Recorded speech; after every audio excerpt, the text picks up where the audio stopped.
Welcome to the D&D Fitness Radio podcast, brought to you by your hosts Don Saladino from New York City and Derek Hansen from Vancouver, Canada.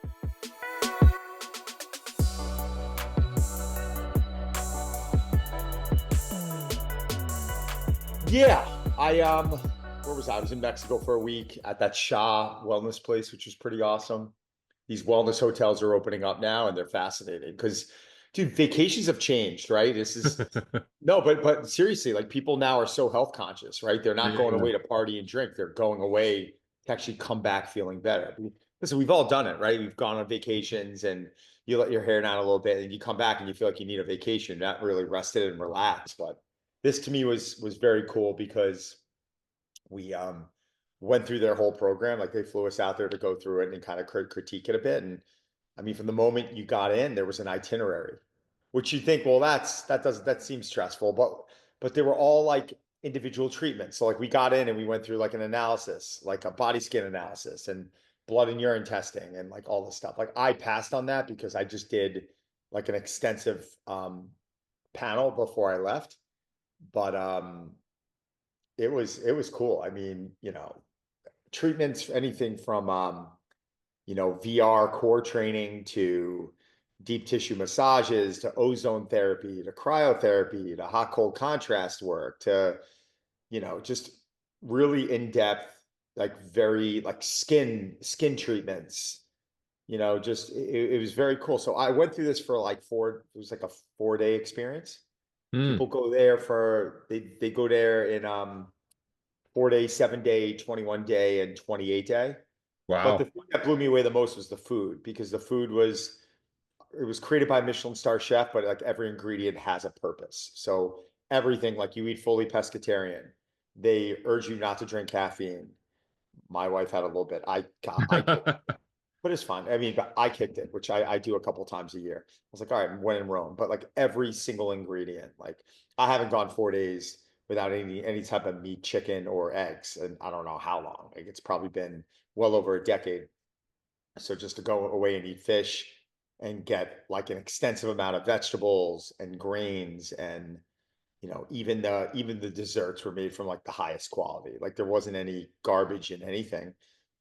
It's what I believe is almost like when people throw the term detox around, this wasn't what this program was, but in a way, I'm like, wow, you leave there, your sleep quality goes through the roof, your stress levels dip, you Do start they do looking they at tell your. people to stay away from their phones, or is that just something you voluntarily do? Well, no, it's kind of like almost frowned upon a bit. Like people have their phones on the table. No one's taking calls in public. Like if you're going Yeah. to take a call, you're going to go off outside into the corner. Plus the fact it's on the beach, it's in Mexico. I was thrown off a little bit because it said, it was Cancun. So I'm like, oh, Cancun's a party spot. I'm not going to like Yep. this. But it was off the beaten path. It wasn't in the city. There was no people around. It was like its own it was its own community. It was a gated community that you went in. They had their own beach. They had their own, beach access. Everything was right there. And yeah, no one was ever on phone calls indoors or, you'd see people maybe texting at the table, or people would travel there by themselves and they would be like sitting there reading the news. That stuff was cool. But I just think like that experience now for me is way different. I'm actually going through another one next week. I'm flying to Dubai to kind of go through a very similar program in another facility out Hmm. there called the Ciro Zabil, I think it's called. So I'm leaving Sunday night and I'll go through that experience for Monday night, Tuesday night, Wednesday night. I'll really have, 3 full days there. And then I'll go check into either another hotel or a friend spot, and I've got some meetings set up, and I'll check out the city for 2 days, and then I'm gonna hop on a plane and fly home Sunday. So that's the plan, man. Now, are all of these places, are they domestic? Like, is it a Mexican company that's doing it, or is it Americans going in there and No, setting it up? Or no. Definitely wasn't a Mexican company. I actually knew someone started this whole concept 25 years ago, and but obviously the employees are Mexican. They're all locals, but you could tell they've gone through extensive training and they're really very mindful and thoughtful about their processes. But I was pleased with it. I really like Mel and I had a great time there. We learned a lot. it was a nice reset for us. I mean, 4 days, not a big deal, not a big commitment, but you come back and I think the return on that is pretty significant. And yeah, I mean, I couldn't have said a better thing about it, but it's cool now to see the importance being put into these facilities. And that's kind of where I feel like I'm coming in a little bit in my profession. And now I'm starting to go to a lot more. I'm being invited to a lot more of these places, is that they need like to compete now. It's like years ago when a lot of the hotel and condo complexes, like I remember in 2001 after 9/11, the Ritz-Carlton Battery Park South opened up and they had this gym in there. Everyone was like, ooh, a gym inside a condo building. You don't have to go work it out at an Equinox now. This is like, that's kind of when I started seeing a lot more of these concepts um, take into effect. And that was around the time when Equinox sold to a private equity firm. Related didn't buy them yet, right? Related bought it from the private equity firm, and then they used it as a real estate play. And back so in 01, I started seeing this real estate play with just gyms. Now, 24 years later, to see how it's evolved and see how now nutrition and all these other amenities are tied into the program, I think is really a nice selling tool for for these spots. People are going away now. They don't want to go away and worry about food. Well, it's interesting. Like I know people who I'm bought sorry, in. Robert, Robert, what'd you leave? Rob? Oh, okay. Sorry, you can cut that out. Yeah. Oh. But I know that people who bought into condo complexes in Vancouver, now they have not just a gym, but it's almost like a performance setup. So they have turf, open space where they can do running and stuff like that. So it's definitely evolved to a point where this is what's expected. And I've been to different hospital complexes in the US where they have the same thing. It's more of like a performance center associated with their hospital, their physical therapy. And it's almost like, hey, this is what we do. We do stuff with athletes, but it also is what we do with general population. So the bar has been raised for sure. Definitely has been. I think the thing about vacations, it's always one of my biggest concerns is food, right? I'll see it like my family and I like to go snowboarding, like my wife skis, but anytime we're going to Vermont, it's I mean, we love Vermont. We have great memories there, but the food is not high quality. Like, yeah, you can get pizzas and you can get salads and stuff that I just normally wouldn't eat here. And you go away on these trips and now you come back and you don't feel right, even though you're exercising, right? Even the drive up to these spots, you've got to stop at fast food places and you're looking for options. And now this place has a Chipotle and you could stop there and get something at least that's not McDonald's, right? That it really keeps you when you're on this path and when you're health conscious and you live this way of life, it really keeps you from wanting to go to these places, even though it's a great experience. And now I just cough it up as it's a few days, it's a week. I can deal with it. That's when I'll factor in, that's why I'm so, diligent, throughout the year. But now what's happening is these spots are becoming so much more, they'll cater so much more, right? Like I'm actually blown away of the quality of food over in Europe. Like I've been going the last several years, I've been going to Europe a bunch, and I've been snowboarding with some friends. It's kind of like my guys' trip for the year, and we'll fly over there, and the experience is night and day. Like I can't even begin to tell you the difference between going there and going to a mountain in North America. And like you're close to Whistler. It's fantastic, right? Like one of the better mountains, in the area. But the quality of food you have access to on the mountain and the prices that you're paying, you feel like you're on another planet. Like Vail, and I mean, I want to say Vail's lift tickets are anywhere between $250 and $300 a lift ticket.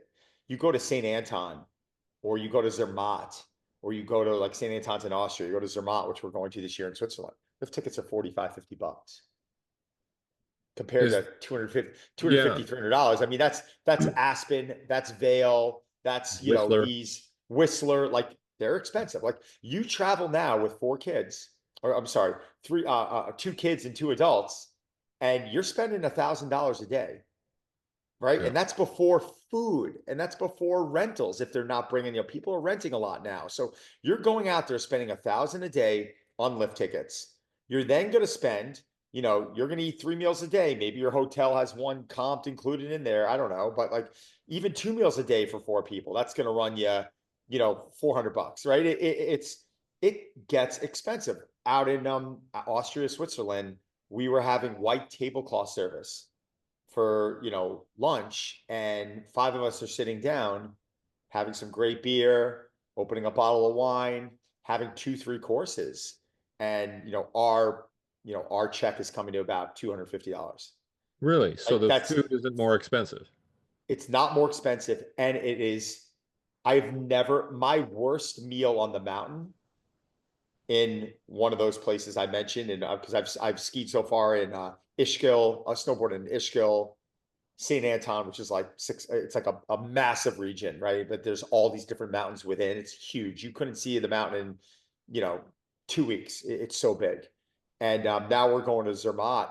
My worst meal ever in any of those spots far outweighed the best meal I've ever had in North America when it comes down to mountains. I mean, it's not even a comparison. So now, why aren't people going over there? Is it the flight time? Like, is it really that much longer? I don't think so. Like, to fly to Whistler, it's 6 hours, right? I mean, to fly into Vancouver, Yeah. what's that? Yeah. 5 6 hour flight. And domestic flight prices have gone up too, relative to go flying overseas. So it's interesting. Crazy. And now going over, flying overseas, flight prices aren't bad. Around Yep. the holidays, honestly, if you want to fly to Austria or you want to fly to Colorado on December 26th, where do you think you're getting a better flight price on? I'll take Yep. Austria. Like you are. Like Yep. Yep. so it is. The reason why I ran off on that tangent with skiing is it's important now that these places step their game up, right? They want to charge the prices, but I roll in the Vale, and at the time I went, all these restaurants are closed and you can't get high quality food and the lines are insane, and you're on a vacation with your family.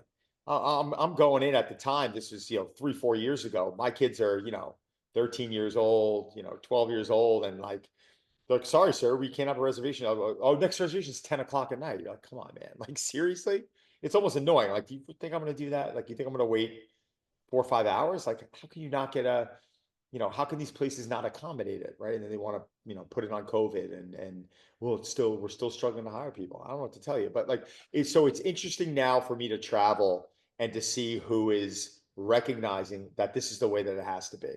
Like, you need to start catering to the person who is prioritizing health and wellness. This isn't about going to a mountain now, having a few beers with some friends. Sure, that's fun. Yes, a lot of us like to do that on occasion, but I'm going away for 7 days. I don't want to do that for 7 days. I'll do that for one day. If it's a vacation, have some fun.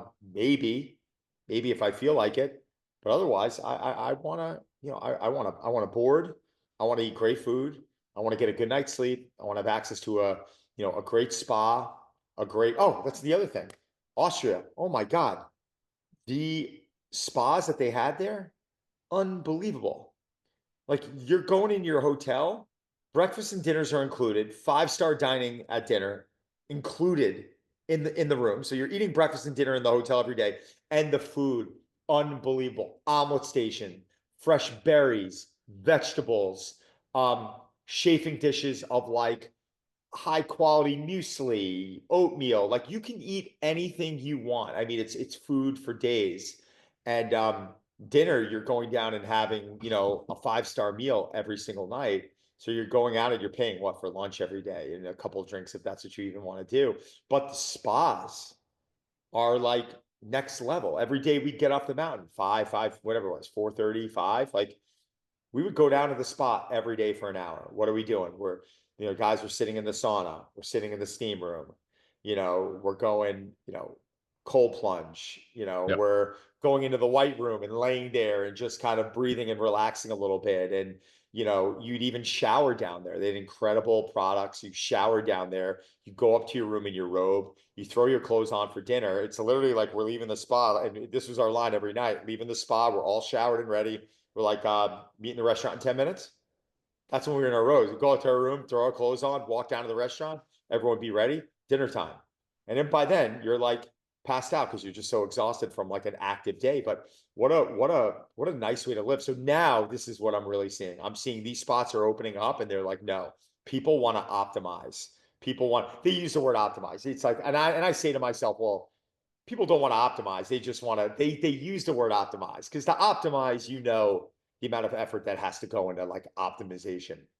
I think what people want to do is they want to change their lifestyle and they want to improve their lifestyle and they throw the term around optimization, but to optimize, most people aren't doing the things that they need to do. That they're just not like, but now going from a vacation where 10 years ago maybe they were going to Cancun, Mexico and drinking 10 beers a day and eating shitty food and partying and hanging out at the pool and having a blast. And then you're getting on the plane coming home and you're just hungover to now being able to come to a place like this or a ski mountain and go through an experience where, you're leaving here feeling like you were on a real vacation. Well, it's very interesting because I don't know if you've noticed this, and it may just be anecdotal, but I've had to donate. I haven't had to, sorry.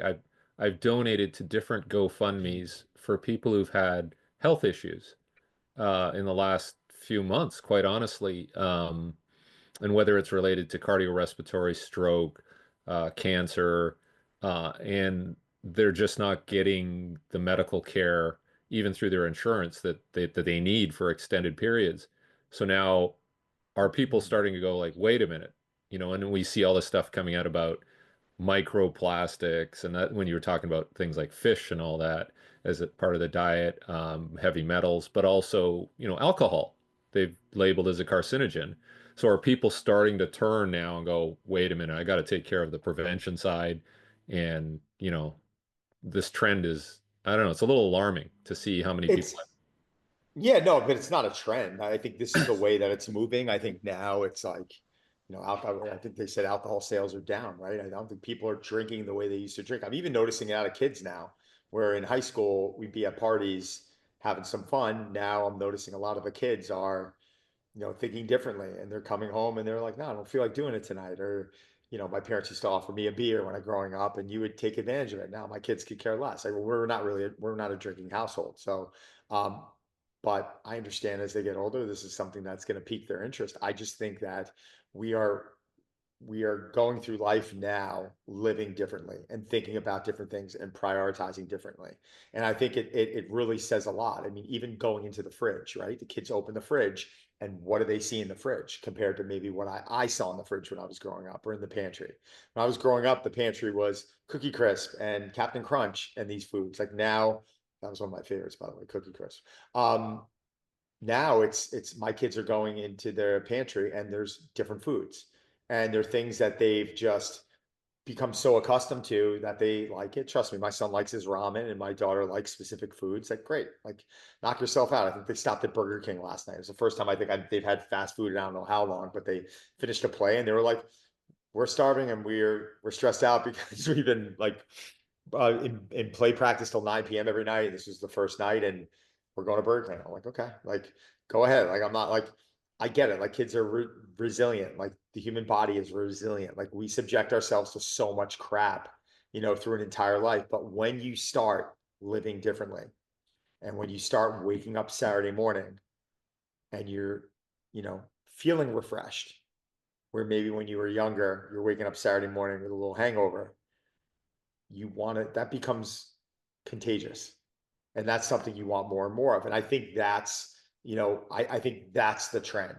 People now are starting to really value their quality of life and how they feel. And in doing that, they're being more selective on things like alcohol and crappy foods. And they're being a lot more conscious about those decisions and how they look. Like their appearance I feel like it's much more important now. Like there was an article in the New York Times about, these Wall Street CEOs now are suddenly working out and it's the cool thing to do now. And I'm like, okay, like we've been doing this, you and I have been doing this stuff for 30 years. Like that's fine. We valued it that long, but now for some reason they feel like it's important to write that article on there. But it is those trends now, it's become a lot different, even going to parties, where that peer pressure was years ago. Now no one like, what does that even mean?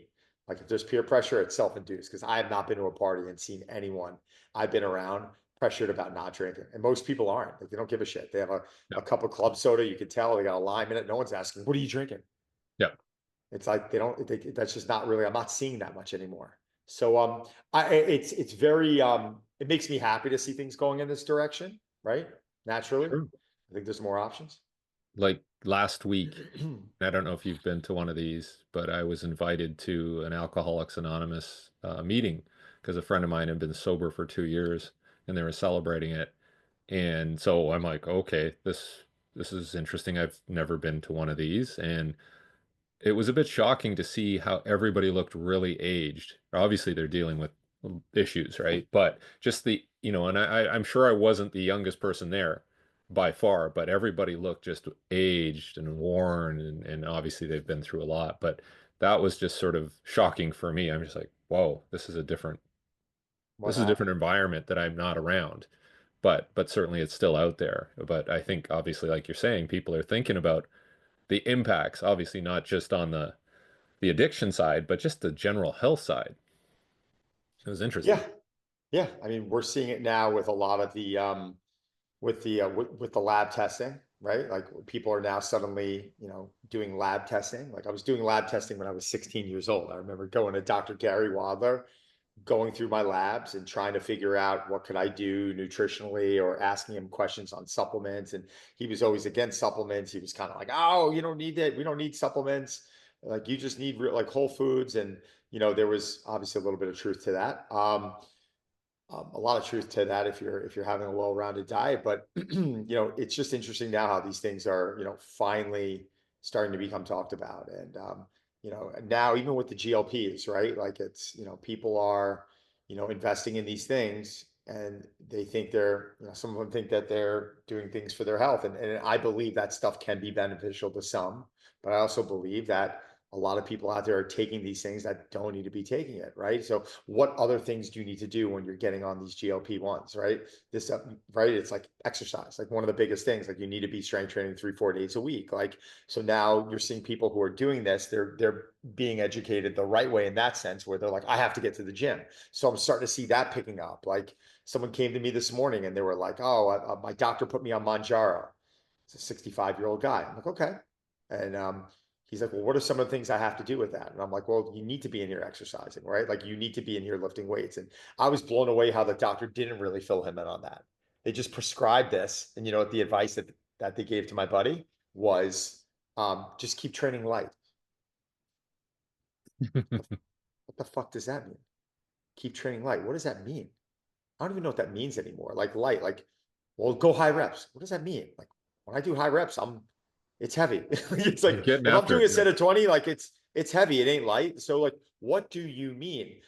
So there, I think there's a bit of a disconnect. But slowly but surely, I feel like things are coming around and people are coming around and they're demanding uh, to have the answers to these questions. And I think that's going to force a lot of these contractors, these doctors who might have gone to medical school 20, 30, 40 years ago that are complacent now to go out and learn the new cutting edge trends and be able to have a network of practitioners around them that they can start referring out to, which I think is one of the most important things that a lot of doctors aren't doing. I think when a doctor turns around and says, you need to go to a physical therapist or you need to find a trainer, like they should have at least one referral, like at least one referral to be like, this is someone I recommend. Tell them I sent you, right? And kick them off. But in time. Now, you know more about this than me, but seen something. It was a study, and they talked about protein powders, and they said you should probably just stick to like a vanilla whey because if you went to more of a plant-based, and this is just in general, there's probably better companies, but if you went to chocolate and it was plant-based, there's a higher incidence of heavy metals in that Yeah. selection. Can you explain why? Yeah, so the plant-based proteins, I did read this years ago that there are higher levels of metals coming from the soil. So I Yeah. just think that's natural because a lot of these plant-based proteins now, I mean, one of the better sources is pea protein. It's got a higher abundance of amino acids. And what I think a lot of these companies are doing with plant protein is that they're infusing the protein powder with branched chain amino acids, which, when you're having plant protein, you are, going to be missing, some of those amino acids that the body needs, right? The major BCAs are leucine, isoleucine, and valine. So what a lot of these plant proteins are doing now is they're injecting I use the word injecting, but they're infusing the protein powder with these BCAs. But remember, they're coming from the plants. It's coming from the soil. Like, soils are going to have higher levels of metal in it. It's just what I don't necessarily, these articles come out, they're like, they're metals in your protein powder. I'm like, it's coming from the soil. Like, how are we farming? Like, where are we sourcing these things from? Right? Where are these ingredients coming from? Right? Paul Chek used to do a deep dive on all this stuff with like Monsanto and all those companies. This is 25 years ago. And he's like, these companies are destroying, our environment. And, that to me is something I think needs to be taken seriously. But like, I'm all for it. I'm all for like a high quality whey protein, as long as it's something that you can metabolize. But then I'm talking to my vegetarians who won't have that. And in that case, what am I telling them to do? I'm telling them to take plant protein, and I'm telling them to just say, all right, listen,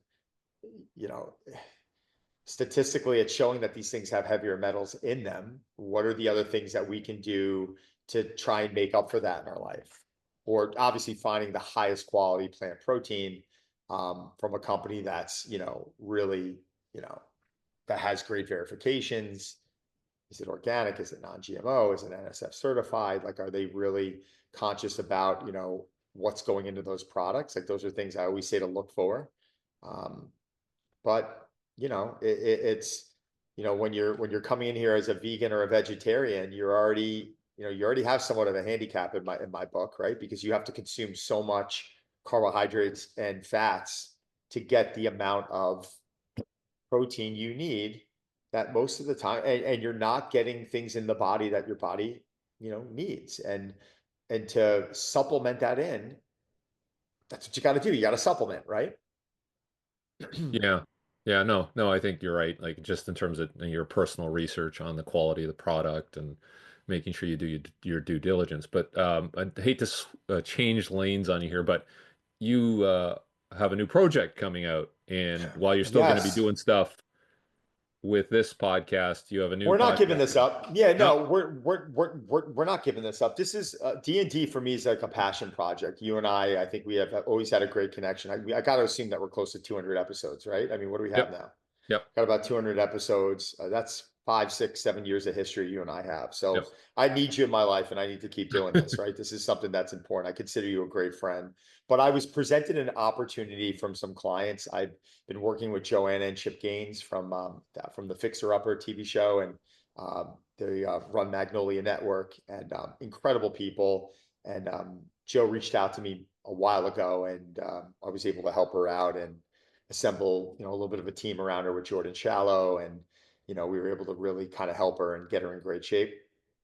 Started working with her husband, Chip, and they flew out to New York to have lunch with Mel and I. And they said, we have a production company. We'd love to produce this podcast for you. And I said, wow, that's great. They're like, you need, like, what do you have going on? I'm looking, I've run something with Derek, but, Derek and I it's a conversation. It's really relaxed. We don't really have, we're not putting dollars but be it behind it. And they're like, well, we have this idea and we want to run it through our network, and we really like you to be the guy. So, what do you say? So I agreed on it. I thought it was a great opportunity. I love them as people. They're incredible human beings.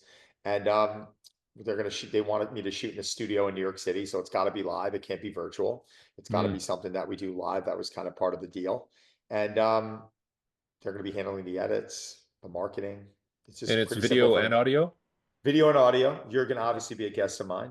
We got to figure out when you're going to be in New York, because I need you to come on. And I think for me, it's less about following, which I think a lot of these podcasts have become. It's become like a popularity contest to, oh, who can I bring on with a massive following or a massive reach? So they'll promote and they'll drive traffic to our page. And it's kind of not really how I operate. Like, I think some of the people I'm inviting on are going to have massive followings. But more importantly, I want them to be great people where they have something to really offer in a conversation. Like, so you'll come on to talk about running mechanics and sprinting, and how, you're getting some people in their 40s, 50s, 60s running again, and how their not only body comp is improving, but the elasticity and their muscles are improving. Their body feels better. And I'm bringing on Dr. Rebecca Robbins, who's a Harvard sleep expert, right? And she'll come on and talk. On the other hand, I'm bringing on Billy Crudup, who's a Hollywood actor, theater actor, great friend of mine. He doesn't have social media, right? So it's like, but I know Billy. It's gonna be a great conversation of health, music, family. We just have a cool dialogue. So it's just gonna be a fun conversation, and I think it's something that people are going to enjoy. I want them to obviously continue to listen to us because I think you and I have some great conversations back and forth. But I think this is going to be a lot different, and it's going to be going to a different demographic as well. That's great. Yeah, no, I knew you were down in Waco and you were doing some That visits was there. cool. That was. Yeah. I'm there. Have you been to Waco? I have, but just mainly to go to like Baylor University. I have some connections there. So I went to Baylor and I saw their new facility. I went with Joe and Chip and saw their new facility for the basketball, men and women's basketball. I mean, the facility alone is, I mean, I got to go into the Baylor locker room and I was blown away by the technology, the aesthetics, just the experience these athletes are now going through at these spots. Their practice gym was like was an arena.